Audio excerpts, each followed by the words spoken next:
यस महोत्सवका director Dayahang Rai, स्वागत छ यहाँलाई। धन्यवाद। यो पालि कति देशबाट पार्टिसिपेन्ट हुनुहुन्छ? 12वटा देशबाट र जम्मा यो निट फेस्ट 2025 को आकर्षणहरू के रहनेछन् र यहाँ यसपालिको नाटकै भइहाल्यो। नाटकसहित अरू तपाईँको प्यानल डिस्कसन छ, कविता वाचन छ, रैथाने म्युजिक छ, रैथाने गीत छ, डान्स छ, सँगसँगै अरू चिज अरू भनेको हाम्रो कुराहरू चाहिँ नि यसपालो विशेष गरेर हाम्रो यो पाइला भन्ने प्रोजेक्ट रोबोटले हामीलाई सारा चिज इन्फर्मेसन दिँदैछ निट फेस्टको बारेमा, नाटकको बारेमा हैन। यहाँ अनि अरू चिजहरू तपाईँ स्टलहरूमा देख्नुहुन्छ। हाम्रो थुप्रै चिजहरू छ, बुक स्टल छ हैन, थुप्रै चिजहरू आकर्षणहरू देख्न सकिन्छ। थुप्रै चिज छ। यहाँ आफै पनि एउटा थिएटरबाट सङ्घर्ष गर्दै मुभीसम्मको यात्रा गरेको, चलचित्रसम्म यात्रा गरेको एउटा कलाकार हुनुहुन्छ। ती दिनहरू कसरी सम्झिनुहुन्छ? थिएटरमा सङ्घर्ष गर्दाका दिनहरू? अहिले पनि थिएटरमा सङ्घर्षै छ हैन। माने कि अस्थायी ठाउँमा बसेर हामीले काम गर्नु परेको छ। आफ्नो नाटक घर भन्छौँ तर यो अस्थायी हो। हामीले स्थायी रूपमा काम गर्ने भनेको यस्तो मञ्च अथवा फेस्टिभल महोत्सव गर्ने, नाटकै बनाउने, नाटकै मञ्चन गर्ने स्थायी गजबको आर्ट सेन्टरहरूको आवश्यकता हामी महसुस गर्छौँ। त्यो चिज छैन। हामी व्यक्ति मिलेर व्यक्तिगत रूपमा बनाएर काम गरिरहेका छौँ, त्यसैमा रमाइरहेका छौँ। अब यो अवस्था छ।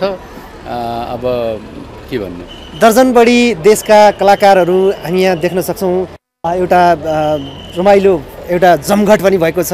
अन्य देशका कलाकारहरू सहभागी हुँदा यसरी जमघट हुँदाखेरि यो रमाइलो पल, यो उत्साह अलिकति साट्दिनु न।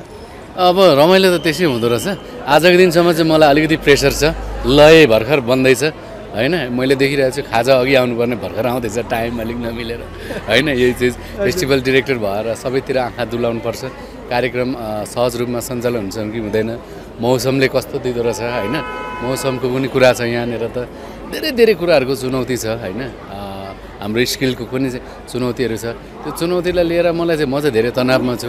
तर त्यो तनावलाई चाहिँ म के भन्छ नि, देश विदेशबाट आउनुभएका यी हाम्रा अग्रजहरू, समकालीन साथीहरूको उपस्थितिले चाहिँ एकदमै उत्साहित छु, रमाइलो छ। त्यस्तो छु भन्नु। हामीसँग हुनुहुन्छ निट फेस्ट 2025 का कार्यक्रम संयोजक केदार श्रेष्ठ, यहाँलाई स्वागत छ रातोपाटी टिममा। धन्यवाद।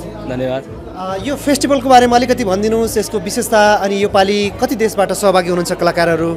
विशेष गरी यो यसपालि रैथाने ज्ञानको उज्यालो भनेर हामीले यो नेपाल अन्तर्राष्ट्रिय नाटक महोत्सव गरिरहेका छौँ। यो अन्तर्राष्ट्रिय संस्कृतिको आदान प्रदान पनि हो, नेपालको रङ्गमञ्चलाई अन्तर्राष्ट्रियकरण गर्ने एउटा अभियान पनि हो र अन्तर्राष्ट्रिय स्तरमा भइरहेका अरू रङ्गमञ्चलाई नेपालमा भित्राएर नेपाली रङ्गमञ्चमा देखाउने एउटा अभियान पनि हो। यसमा यो वर्ष 12वटा देश सहभागी छ नेपालसहित, अनि 17वटा नाटकहरू छ।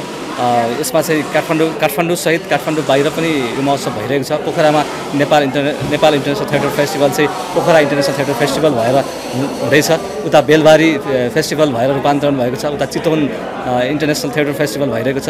यसरी नेपाल काठमाडौँ बाहेक पनि अरू सहरमा पनि यसरी भइरहेको छ। र 17वटा नाटक, हरेक नाटकका लाइभ पेन्टिङ, अनि त्यो सँगसँगै तपाईँको विभिन्न साङ्गीतिक रैथाने सङ्गीतहरू, कवितामा रैथाने ज्ञान हैन, विभिन्न अन्तर्क्रिया विमर्शहरू, 4वटा त हामी विमर्शकै कार्यक्रम छ, 4वटा अन्तर्क्रियाका कार्यक्रमहरू छन्। यो चाहिँ एउटा नाटक हेर्ने र हेराउने मेला मात्र होइन, यो नाटकमाथि बहस गर्ने, नाटकमाथि विमर्श गर्ने पनि एउटा महामेला हो। हजुर, यो कतिौँ संस्करण हो? यो तेस्रो संस्करण हो। तेस्रो संस्करणसम्म आइपुग्दा हामी सामाजिक रूपान्तरणका लागि रङ्गमञ्च भन्ने अभियानमा छौँ, तेस्रो संस्करणसम्म पनि। तर यो वर्ष चाहिँ त्यो सँगसँगै रैथाने ज्ञानको उज्यालो, लाइट अफ इन्डिजिनियस विजडम भन्ने नाराका साथ आएका छौँ।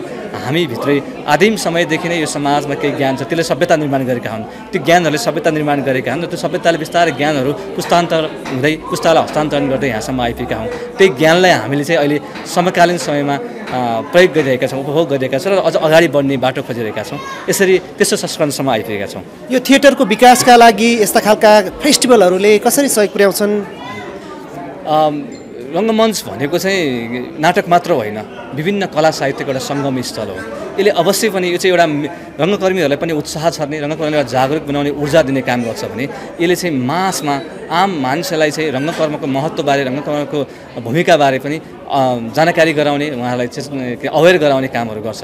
अवश्य पनि यो महत्त्व छ। यो चाहिँ उत्सव सेलिब्रेट गर्ने सँगसँगै एक आपसमा महोत्सव मनाउने सँगसँगै यो चाहिँ यसको एक खालको अभियान पनि एक्टिभिजम पनि हो नि त होइन।